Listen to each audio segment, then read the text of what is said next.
Hi, welcome back to episode 5 of my solo campaign of the One Ring here on Three Skulls Tavern.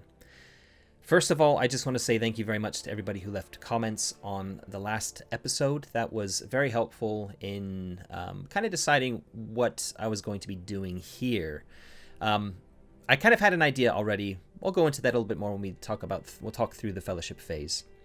And one other thing I just wanted to quickly mention before we get started is I was kind of umming and ahhing about what to do with Borin, as I had played him for one short session, really, as a player hero, fully fleshed out player hero. And I had two ways I could go from here. One would be to basically play two-player, fully fleshed out, full-blown player heroes in solo mode, or I could revert him back to a companion. And I had a little think about this, and ultimately I want to try out the house rules I've written. By the way, those are in the description if you want to read through them. For companions, and therefore I've reverted him back to being a companion. However, in the process, in my house rules, I kind of say that companions have two skills listed, which can be used to help, much like a distinctive feature. And I took the decision, which might make this a little bit too easy, to increase the number of skills listed as a companion to any skills which, as a player hero, Borin had at rank 3 or higher. Now, this actually increased the number of skills to 6 listed on his companion sheet. I'm still going to leave that. It does seem like it might be a bit too overpowered, but I want to try it out, and if it's too much, I can always take them off the sheet and just revert back to Awe and Battle, which is what he would normally get as a veteran. So, those are the two big main changes. Well, that's the big main change, really, to how I'm going to be doing things going forward. Let's continue with the story. Now, we left it at the end of the last episode with effectively going into Fellowship phase after my first adventuring phase, rather disastrous adventuring phase. I had granted myself some experience points in adventuring points, namely 3 experience points and 2 adventuring points, going through the prompts in Strider mode. So those have been added up. We'll come to those in a minute. But to work our way through Fellowship phase, there are a number of steps we need to go through. The first is to decide how long the duration is going to be for this Fellowship phase. And because both of my characters are wounded and need time to recover from their wounds, it's going to be longer than the minimum recommendation of a week. And I'm thinking I'm going to make it last about a month or so, maybe a little bit longer than a month, and effectively take it from being mid to late summer into being the beginning of autumn. So we're going to be starting the next adventuring phase at the start of autumn. And that way we're kind of progressing the seasons a little bit as well, which I'm kind of interested to get into. So that's the first step, the duration. The second step in the Fellowship phase is to decide on your destination. I've also decided on that already. We're making our way to Bree via Hobbiton. Well, and Mickledelving, Hobbiton, and then Bree. So we've run across some rangers before we got into before we got to Mickledelving on the border of the Shire. Told them about this tower, told them about the bandits, made our way to Mickledelving, slowly made our way to Hobbiton, and then along to Bree. Now, there were some discussions in comments about possibly running into Bilbo along the road. I've decided to leave that out, and just to make it pretty straightforward, that it took us a couple of days of travel, or maybe like a week or so of travel, to slowly make our way to Bree. And that's where we're going to basically lay low, lick our wounds, recover from our wounds, and do our Fellowship phase. So we're back at the Prancing Pony, and that's where we're going to be for the duration. So the next step to do is updates. And there are a number of things that happen in updates. I guess the first thing to talk around is that all of our endurance goes back up to maximum as we're spending time to recover from our wounds, plenty of prolonged rests, and we're staying in a safe place. All of our endurance goes back up to 0. We're no longer weary. We're no longer wounded. So that's the first thing. The second thing to do is to look at making updates to our character. And that basically means spending experience points or spending adventure points. Now, to take one skill from 0 to 1 costs 4, and I only have 3, so I can't actually spend any experience points yet. They're being accumulated. Maybe I can spend them in the next Fellowship phase, depending on how well I do in the next adventuring phase. So, nothing to spend there. However, I have 2 adventuring points, and to increase either my Valor or my Wisdom to level 2, I only need to spend 2. So that's what I'm going to be doing. I'm going to be spending 2 adventuring points to increase Finolf's, either his valor or his wisdom. And to help me decide that, I had a quick look at the PDF and had a look at what it said for valor and wisdom to help me decide. And I kind of already had an idea here. It doesn't make a lot of sense to increase Finolf's valor when he did so. I mean, it might, because he did actually do quite well in rescuing Borin. But there was a lot of naivety in his first adventuring phase. And under wisdom, it says, starting out as a naive individual with an adventurous spirit, adventurers can achieve the maturity and sagacity of the wise. Now, I think that makes a lot of sense for Finolf. So rather than having 1 additional valor, which is his courage, which he did do a courageous deed in going back while wounded to rescue Borin, I think there was a lot to be learned as a naive individual from this first outing that he's done. His first innings as a sole adventurer. Almost sole adventurer, obviously. He had a lot of help with him there in Borin. So I've decided to increase his wisdom to 2. And in doing so, I get to choose a reward. And that is a virtue. Sorry, I shouldn't say reward, because that's what you get for... it's actually called a reward for your valor. It's called a virtue for wisdom. Anytime your wisdom goes up 1, you get to take an additional virtue. There's a big menu of options there. I can take one of the starting virtues that all starting player heroes get access to, or I can get a cultural virtue relating to the Bardings.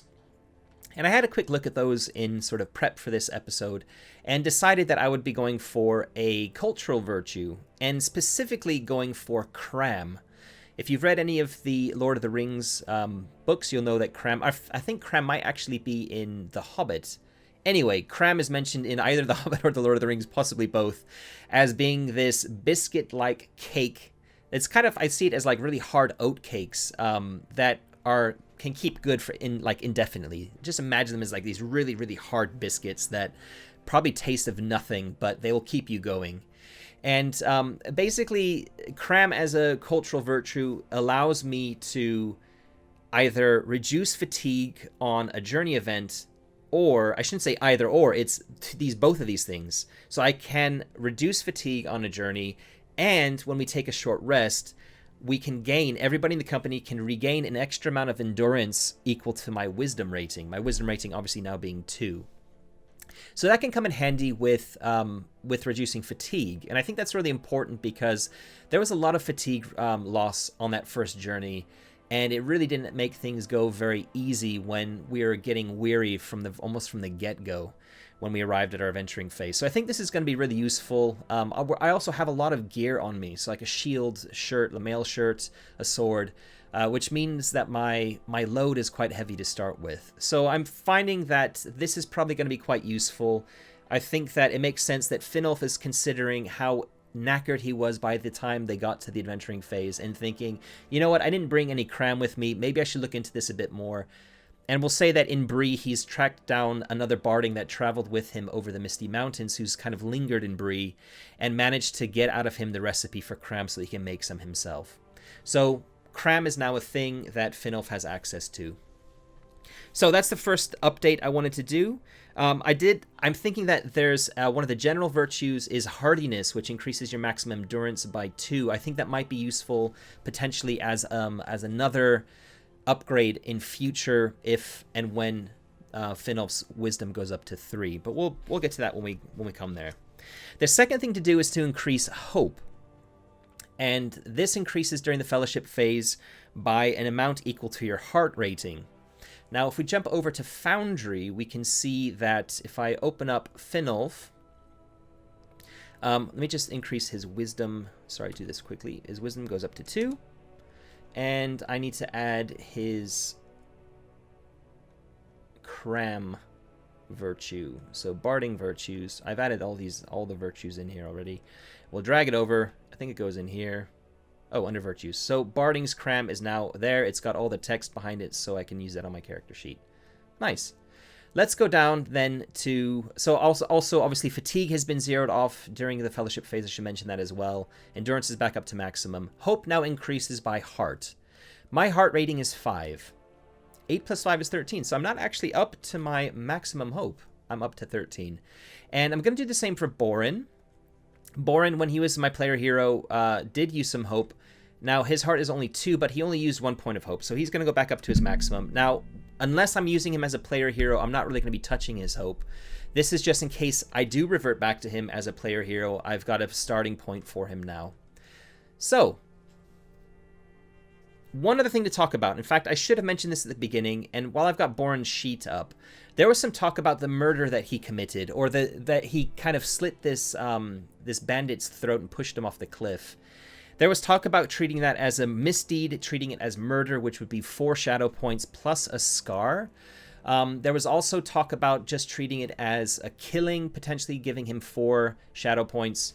Regardless, I don't think, because he was captured and tortured, I think it's maybe there was some justification behind it.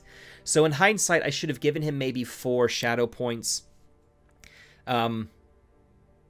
But not this. So treat it as a killing of like a defenseless foe, rather than as like a murder. So what we're going to do is I'm going to give him 4 temporary shadow points. These can be lost during fellowship phase, considering how well you did at defeating the machinations of the enemy during your adventuring phase. We didn't really do any of that, so none of that is going to go away, and I'm going to start Borin off with 4 shadow points. One other thing that happens every time you get a shadow point, your eye awareness goes up. So if I open our fellowship sheet here, the eye awareness would have gone up by 4 to 11. However, once you get to your fellowship phase, all of your eye awareness drops back down. It gets resetted. And we'll talk about this before we start our next adventuring phase. The initial value is actually going to be a little bit higher than 0. So we'll get to that in a bit. Okay, so I've done hope recovery. We've done no shadow recovery, and I've done a little bit of experience point expenditure or adventure point expenditure. Okay, so the next step to look at is an undertaking, or the undertakings that will happen during the fellowship phase. And really looking at them, looking at the advice that people were giving in the last episode, there were a few ways I could go with the kind of general undertaking. One of them was looking at possibly changing my patron, so meeting a new patron. But ultimately I decided that I'm going to stick with Balin as the patron, and we're going to go with gathering rumors. And there's a reason behind this, and we'll talk through this right now, because I think this is where it makes sense. We've already talked about the Rangers going to take care of the bandit problem at this broken tower. We'll assume that they've done that. And in the process, the messenger who turned out to be with the bandits, named Sabian, he fled. He got away during the Rangers' attack on the bandit camp while they basically purged the bandit camp. And they saw him basically escaping with a couple of bandits, let's say, off to the southwest. So, no, southeast, apologies. So kind of maybe towards the region of Tharbad. So this news has also come back while we're in Bree. We'll say that Balin was just about to set off to the west, like he had originally been planning to, but he stuck around a little bit longer to tidy up some business in Bree, and we managed to catch up with him just before he leaves.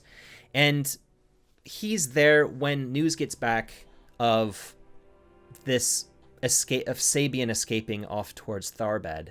He can see that Borin is burning with the dishonor of having been captured by these bandits and is itching for a way to reclaim his honor. So Balin basically almost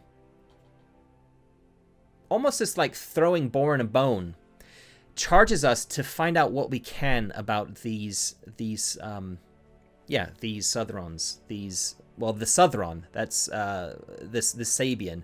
Why was he pretending to be a messenger in the first place? What was he doing up here? Why was he at the tower? What's going on? And in the process, I'm also going to reveal, bearing in mind the year is 2965, I believe. I'm just going to check that very quickly. Yeah, 2965.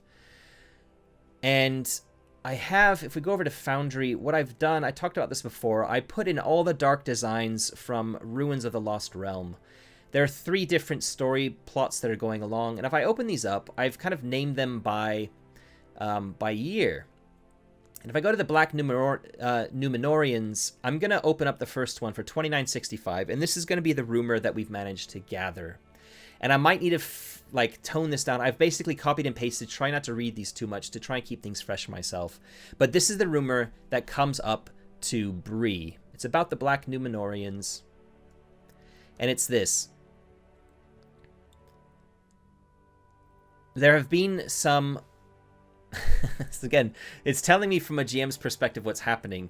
But basically, Londair down in the south, south of Andor, has seen some people joining, coming into the ancient city there, and they've claimed to be fleeing the growing darkness in Mordor and ask about hiring guides to lands further north. They're hungry for news and will pay in gold for word of Imladris. Now, maybe this has kind of slowly made its way up. We're saying it's autumn now. Maybe this has happened in the spring in terms of things coming back up to the north. But there's basically these rumors are kind of, there's something happening here. A messenger came traveling up to Bree. Nobody really knows what the message was about. Let's say, from the messenger who survived, he's not to be found. Let's say, in fact, and this other Southron. There's Southrons who are now in Londair. There's a Southron who's now heading back down south. Something weird is happening. Something is not quite right. Not quite adding up. So we're basically going to be traveling down to Tharbad. That's the plan. And Balin wants us to do this. Borin, in the meantime, is so impressed that I don't know if impressed is the right word, but he's so grateful to Finnulf for not leaving him there trussed up for the bandits, where he almost certainly would have been killed, that he now feels he owes a life debt to Finnulf. As a result, he's going to keep his initial fee. He's going to stay on as a companion. Any treasure that's found, he's still entitled to a share of it. But he's no longer going to be seeing himself as a mercenary. He's seeing himself as Finnulf's companion. He feels like he needs to repay this life debt, and his way of doing that is to keep Finnulf safe as he's going about on his adventures. So Borin is now being treated less like a mercenary, if you will. He's not requiring pay every day. He's now being treated as an actual companion, in the sort of more platonic sense of the word, or the more friendly sense of the word. So that's something to be interested. That's kind of an interesting play on this. I think that makes a lot of sense. I was happy to continue paying out of Finnulf's treasure, as my house rules say, towards keeping Borin as a companion, but now I'm going to be having him there for free, kind of. Okay, and the last thing to do, we got 2 undertakings. One is I can kind of choose from any of the undertakings. The second one is I get a free one based on the company's callings. And the treasure hunting calling, which is what Finnulf would have access to, is basically to identify magical items. We don't have any. So I've looked at the champions one, and that's to write a song. So effectively, we're going to be doing that. And there's the rules kind of advise to write a song, to actually write the lyrics for the song, or to write the title. So I'm kind of going to be maybe doing some crowdsourcing here. And I've written a title for a song. It's called We Shall Not Fall. It's a combat song. It's a victory song. And if anybody wants to try and come up with the words for We Shall Not Fall, I would love to hear them. And basically, this is Borin coming up with the words for a new song. He's going to be teaching it to Finnulf in Bree, getting some feedback so that when they get started, they have this new song to basically raise their spirits in a fight and be able to fight more effectively. Maybe. There's a skill roll required to ignore the effects of weariness. That's how songs work. It's a song roll specifically. Anyway, so those are the 2 undertakings that happen. They happen. It's now autumn. And one other thing that can happen in the Fellowship phase is we can change out useful items. So if I go into Foundry and have a quick look, I'm only really looking at Finnulf's items here because Borin is a companion, and I think I'm going to leave them as they are. I've got Balm for Pain, which can be used for healing, and Detailed Maps, which can be used for exploring. I think I'm okay with that.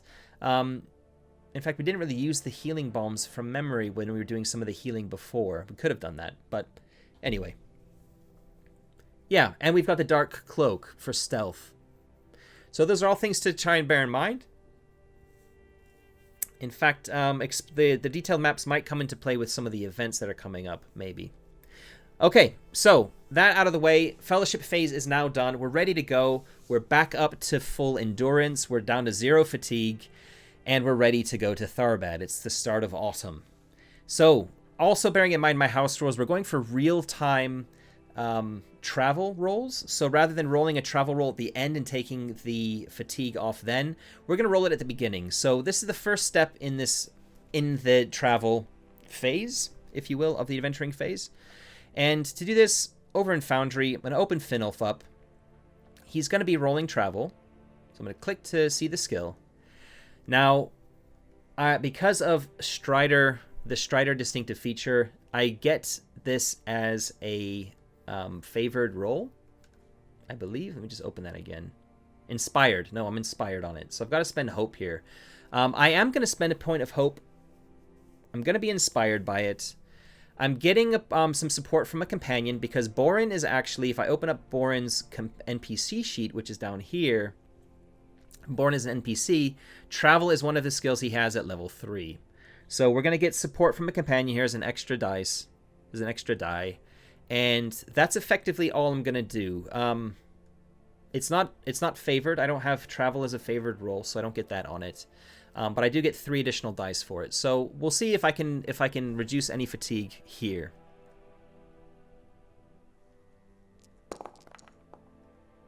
I have Sauron to start off with. Okay. I mean, it's a success, right? We got the Eye of Sauron, which means we don't get anything scored there, but we beat the target number of 13, and we get an extra 6. So this effectively means 2 things. First, we got to look at the Eye Awareness rating. So, as I said before, at the start, it's actually going to be a bit higher. That's because Eye Awareness goes up 1 if you have a dwarf in your party, and if you have any like named weapons or artifacts or things like that, it goes up +2. And I'm actually going to treat Borin's weapon, Egil's Great Axe, as a named weapon. So we're actually going to start at 3 just to make this more interesting for ourselves. And because I've just rolled an Eye of Sauron, it also goes up another 1. So we're up to 4 Eye Awareness already before we've even started traveling. But that 1 success plus the 6, the Tengwar rune, means that for the travel roll here, I need to go to this layer, I actually get 2 fatigue points. My mount is also going to give me 2 fatigue points because I have a decent horse. And that's how we're going to be starting. We've got 4 fatigue to start. We also need to remember that I have Cram available, which is going to be reducing the fatigue by 1 for any event that happens while traveling. So, let's get started. Let's go and do our first travel roll. Now, to do this, we're rolling travel again. So, we'll be opening up Finolf. We're going to be making another travel roll, and it's effectively going to be exactly the same thing. I'm still getting help from a companion. If I want to spend hope to make it inspired, I can spend another point of hope, but I think this time I'm not going to spend that. You see my hope is already reduced by 1. It started at 13. I don't need to update this manually. If I click on this hope, it's going to do that automatically. So we're going to make a straight up roll. I'm getting support from my companion, and let's see whether I succeed or not. It's a failure. A failure in this case means that I only get to move 2 hexes. So you can see these up at the top here. I'm moving these little breadcrumbs as we go. And we're going to have our first event on the road here. Now, unfortunately, this is an orange part of the map, which means these are dark lands. And that means that I'm going to have an ill-favored roll for an event. So I come up here and I go to my events, my journey events. I'm going to do it twice. I'm going to take the worst result. Joyful event, joyful sights. Probably not that one. Yeah, ill choices. Lost quarry. Hunting to follow its tracks. So basically, we're trying to do some hunting along the way, and I've lost the quarry. So yeah, there's going to be 2 fatigue points gained, but because we've got Cram, it's going to be reduced down to 1. But I still need to make a hunting roll to follow its tracks. So let's do that very quickly. Hunting. I'm not going to spend anything on here. I'm not going to get any support from my companion because Borin doesn't have hunting as a rank 3 or higher skill. So just a straight up 3 Sorry, 1 feat dice and 2 success dice. It's a failure. Now that means I gain 1 shadow point for dread. And with a point of dread, I can try to resist it by making a valor roll. So I actually, because I'm stout-hearted, this is my cultural blessing, my valor rolls are favored. So I'm going to click on this, I get 1 dice, but I get to roll 2 feat dice, and I'm trying to beat my target number of 13, which is based on heart, to see if I can get a success here. I won't actually take that shadow point. And it's not going to be enough. So, that's fine. I take a point of shadow, and I'm taking 1 fatigue. But I'm not going to take the fatigue because I've already rolled for some fatigue already. And the way I wanted to do this last time, which I think makes sense, is we're going to do the travel fatigue first, then the mount fatigue, and then it's going to go to myself. So I'm reducing my fatigue by 1 because that's the amount that with the cram, I'm only taking 1 instead of 2. Okay, so that's our first day. We have this event here. We lost our quarry. I'm going to go to the chat just so it stays a bit tidier. We're going to get rid of this joyful sight because that's not what happened.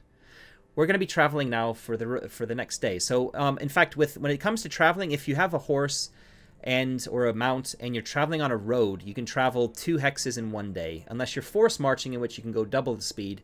So we could have effectively done that, but it does increase your fatigue by 1, which I'm not doing at this stage.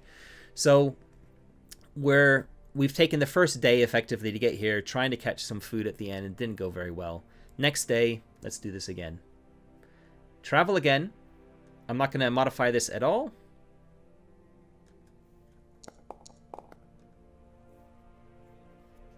Get another failure.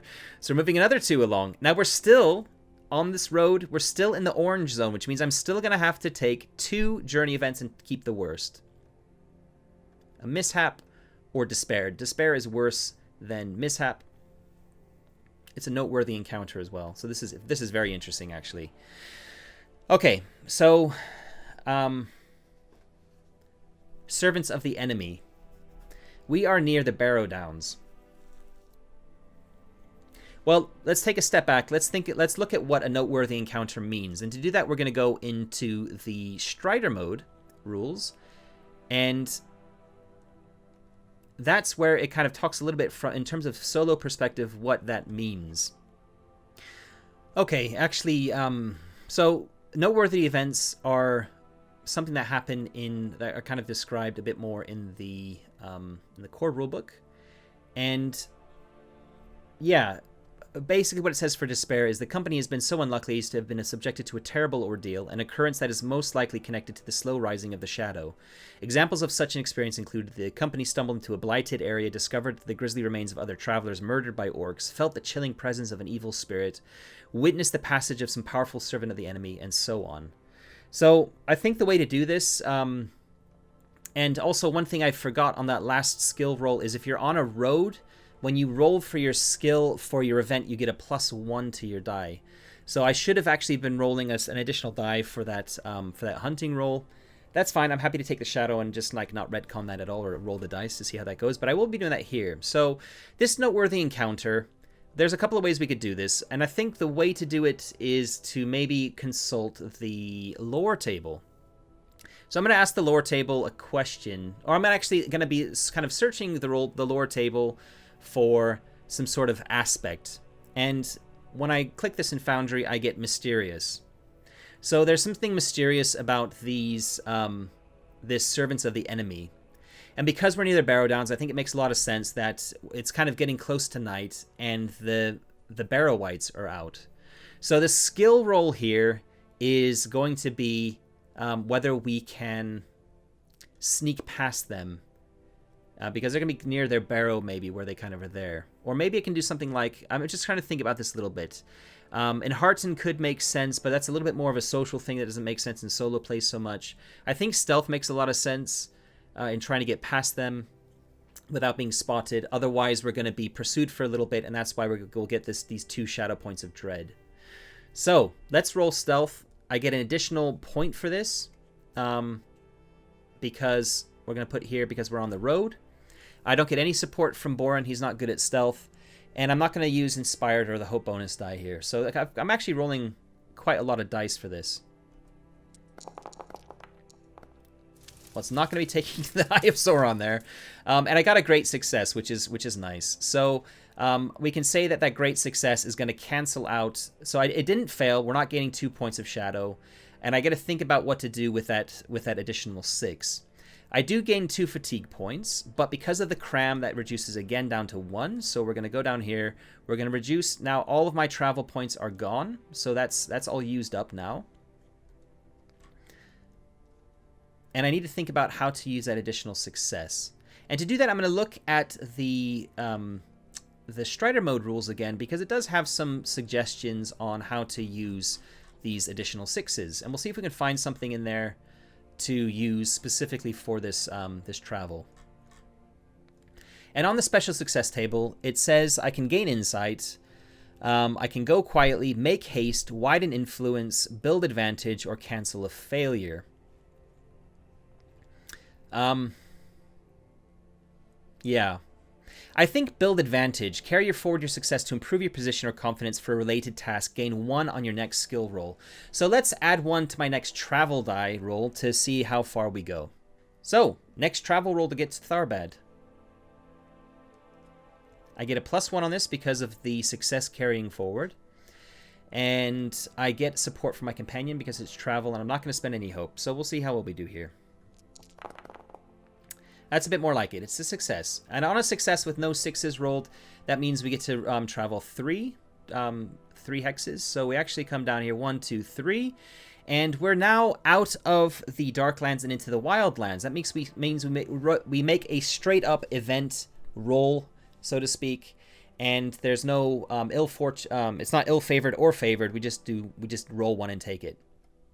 And it's a joyful sight. Majestic creatures. Hunting to observe them without startling them. If I succeeded, regain 1 hope.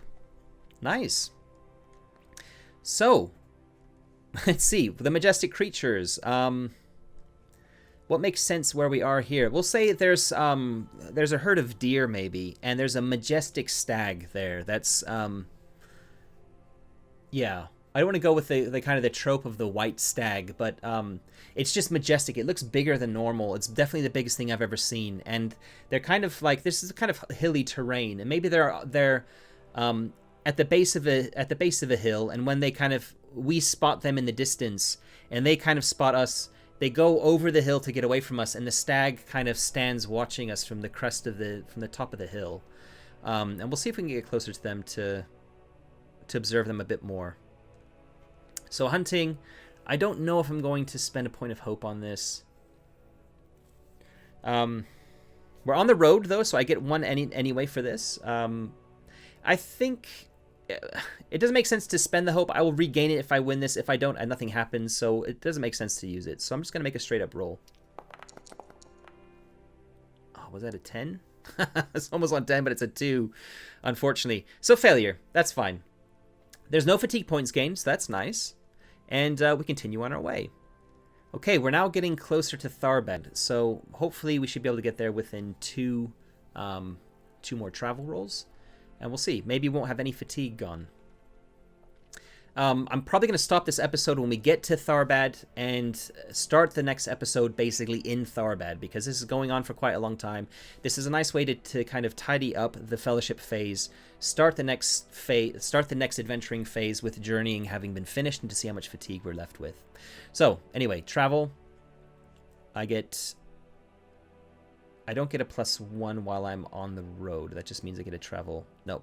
The +1 is for the event. So, yep, straight up travel roll. I get 1 from Borin, though. There's a lot of modifiers to keep in mind here. Okay, look at this. 2 6s on this, and it's an extraordinary success. Now, this means with the extra 6s on this roll, you move 1 additional hex per 6. So we're going to go 1, 2, 3. That's with a success, and 1, 2. We get to Tharbad all the way on that one. We can say I'm still going to have an event happen at the end. So this is right before we get to Tharbad's Gates, just to see if something juicy or interesting happens. And just to end this with a final event. Another joyful sight, majestic creatures again. Maybe this this stag is somehow still there. It's near Tharbad.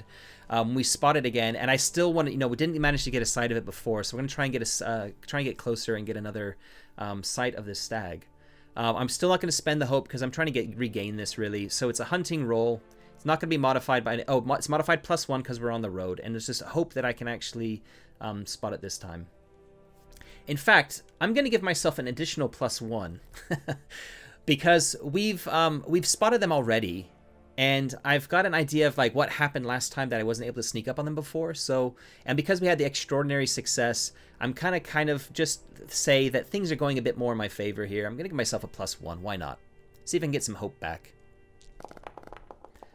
Also, narratively, that's good. I got a great success here, so that's good. We get 1 success back. So, or 1 hope back, I should say. So my hope goes back up to 13.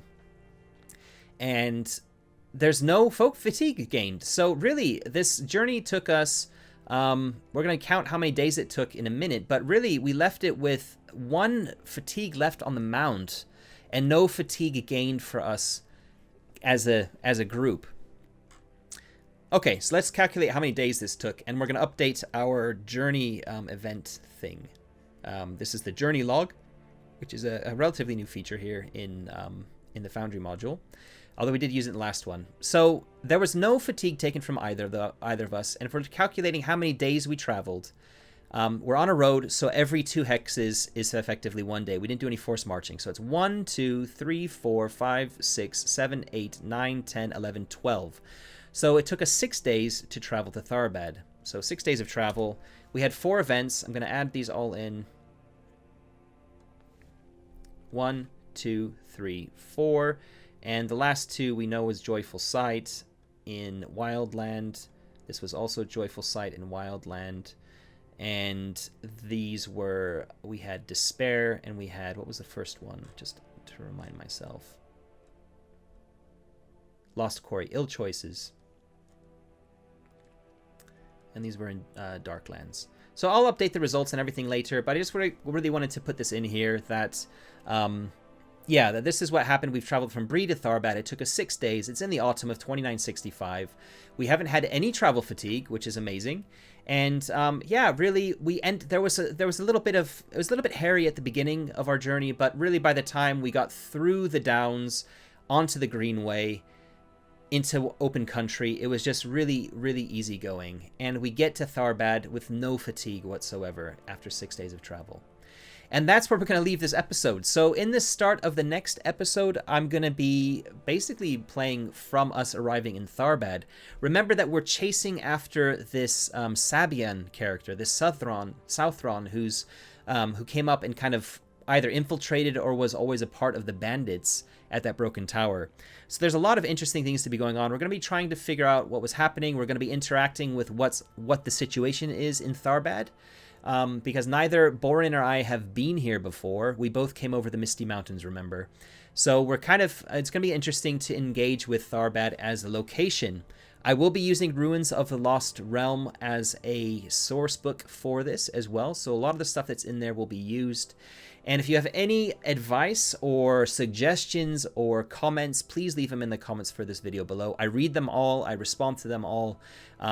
And really, I kind of use them as a bit of a prompt going forward for the next episode. Otherwise, if you haven't already, hit the subscribe button and the like button for this video, as that does help the channel to grow. And thank you very much for watching. Catch you next time.